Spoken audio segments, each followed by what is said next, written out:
Oke, halo teman-teman semuanya. Nah, di video-video sebelumnya kita udah belajar secara keseluruhan tentang kesetimbangan ya. Termasuk secara khusus kita udah belajar tentang pergeseran kesetimbangan gitu. Dimana ketika sistem kita beri gangguan ya, sesuai asas Le-Chatelier, sistem tersebut bakal apa yang udah setimbang ini? Dia bakal memberikan reaksi gitu kan. Reaksi yang setimpal supaya sistemnya balik lagi ke keadaan setimbang gitu ya kan.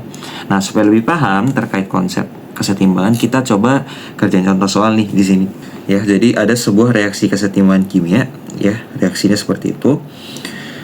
Nah, untuk perubahan entalpinya ini sama dengan plus X kilojoule ya, dengan X-nya adalah bilangan positif. Nah, tentukan apa yang terjadi jika yang pertama konsentrasi D dinaikkan. Oke. Jadi yang A dia naikin konsentrasi D nih. Ya. Jadi konsentrasi D naik, gimana nih teman-teman? Apa yang bakal terjadi? Nah, lihat ya di soal D itu dia wujudnya apa teman-teman? Wujudnya padat gitu ya. Otomatis apa kalau wujudnya padat? Dia ngaruh nggak ke tetapan kesetimbangannya teman-teman? Khususnya ke quotient reaksinya. Quotient reaksinya berarti gimana nih rumusnya? Kan sama ya seperti tetapan kesetimbangan rumusnya ya. Cuman bedanya nanti nilai yang kita masukin beda gitu. Nah, jadi ya sama aja nih, konsentrasi produk dibagi konsentrasi reaktan pangkat koefisien. Produknya itu ada C ya, C sama D. Jadi konsentrasi C pangkat 1 dikali, nah bener gak kalau kita ngomong konsentrasi D? Gak bener ya, kenapa? Karena kalau solid kita anggap dia 1 konsentrasinya gitu. Jadi konsentrasi C dikali 1 dibagi konsentrasi A ya pangkat 1 kali konsentrasi B kuadrat gitu teman-teman. Nah ini nih kalau quotient reaksinya.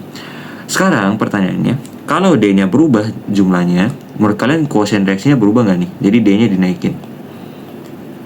Ya kagak ngaruh gitu ya. Kenapa nggak ngaruh? Ya karena kan D di sini nggak ada di dalam dia ya. D-nya ini nggak masuk dalam perhitungan bos. Otomatis apa? Ya karena D-nya nggak diajak nih ya. Kalau misalnya konsentrasi D dinaikkan, otomatis ya tidak terjadi apa-apa gitu ya. Karena wujudnya D solid gitu teman-teman. Sekarang yang B, kalau konsentrasi B dinaikin ya, apa yang bakal terjadi? Nah, konsentrasi B ini bakal ngaruh ya. Kenapa? Karena B wujudnya gas teman-teman. Lihat nih di sini. Kalau kita naikin otomatis nih quotient reaksinya mengecil gitu ya. Jadi nanti dia bakal berbeda dari K-nya gitu. Jadi Q tidak lagi sama dengan K. Dia harus bergeser lagi nih supaya Q-nya sama dengan K. Sekarang pertanyaannya dia bergeser kemana gitu ya. Nah, B ini perhatikan ya, dia di sisi kiri. Ingat bahwa kalau ada gangguan konsentrasi, dia bakal bergeser ke area berlawanannya. Jadi kalau kita naikin di kiri, yang kanan pasti lebih naik gitu kan. Jadi dia kegeser ke arah mana? Ya ke arah kanan gitu. Jadi kalau B-nya kita naikin, reaksi bergeser ke kanan gitu teman-teman. Ya. Lanjut. Soal yang C. Kalau tekanannya dinaikin, oke, tekanan totalnya dinaikin nih. Kalau tekanan dinaikin, nah berarti kita yang masukin ke pertimbangan yang mana aja nih? Yang gas aja ya. Nah, yang gas kan ada. Sorry, ini aku hapus deh biar nggak pusing nih ngeliatnya nih. Nah, yang gas kan ada 3 di situ ya. A, B, dan C, teman-teman. Gitu. Nah, ingat kalau tekanan kita naikin, dia bakal bergesernya kemana? Ya, dia kan bakal pengen balik ke keadaan tekanan ketika dia udah setimbang gitu kan. Nah, supaya dia balik lagi, nah ini kan harus turun nih. Jadi, dia harus turun istilahnya. Harus turun ke tekanan awal gitu ya. Jadi dia berusaha nih mau ke P awal gitu. Nah, supaya dia turun, berarti dia perlu bergeser kemana? Bergeser ke yang jumlah partikelnya lebih dikit. Berarti bergeser ke total koefisien yang paling kecil gitu teman-teman. Nah, yang paling kecil yang mana nih? Yang kiri apa yang kanan?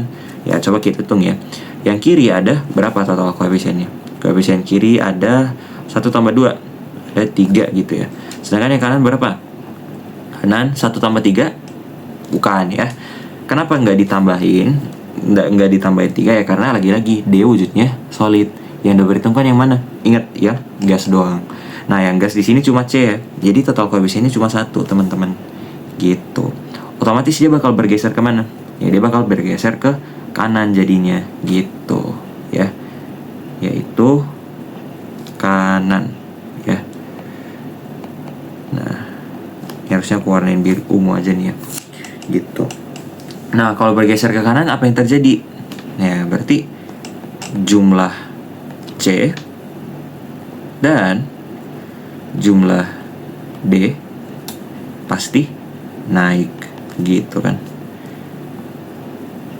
Oke. Lanjut soal bagian D. Kalau sekarang volumenya kita naikin. Nah, ini sama aja dia nanya apa nih teman-teman kalau misalnya omongin tekanan.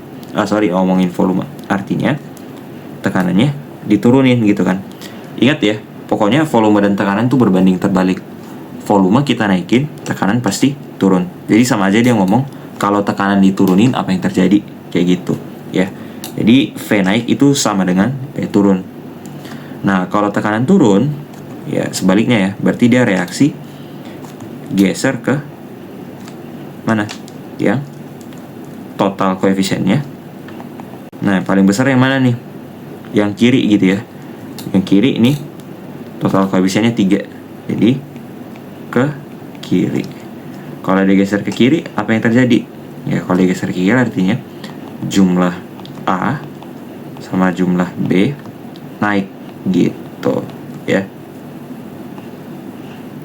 Sip. Lanjut soal bagian E. Nah, bagian E kalau suhunya diturunin ya. Kalau suhu diturunin, apa yang terjadi teman-teman? Ya, istilahnya kan dia udah ada di suhu yang stabil nih, katakanlah di awal ya. Pas setimbang dia suhunya katakanlah 200 Kelvin gitu. Nah, kita turunin ya, katakanlah menjadi 180. Dia bakal berusaha naik lagi dengan cara apa? Dengan cara mendapatkan lebih banyak panas gitu kan. Untuk mendapatkan lebih panas, ingat bahwa reaksi bakal bergeser kemana jadinya? Ya, dia bakal bergeser ke arah reaksi yang exotherm gitu teman-teman ya, ke arah exotherm dia. Jadi ingat kalau diturunin dia bakal ke exotherm, kalau dinaikin dia bakal ke endotherm ya. Nah, kalau mau ke exotherm ya berarti yang mana nih? Nah, delta H sama dengan plus X ini kan artinya positif ya. Positifnya ini mengacu ke mana nih kak? Ya, dia mengacunya ke arah kanan nih ya. Jadi si delta H-nya ini itu omongin delta H kalau ke arah sini. Sedangkan kalau ke arah kiri gimana? Ya berarti dibalik aja gitu kan. Jadi delta H kiri itu minus X berarti kan. Nah, karena dia minus X berarti exotherm nih. Jadi bergeser kemana nih? Jadi dia bakal bergeser ke arah kiri reaksinya gitu, sesuai dengan perubahan entalpinya gitu ya. Apa yang terjadi kalau geser ke kiri? Ya berarti jumlah A sama jumlah B nya naik gitu.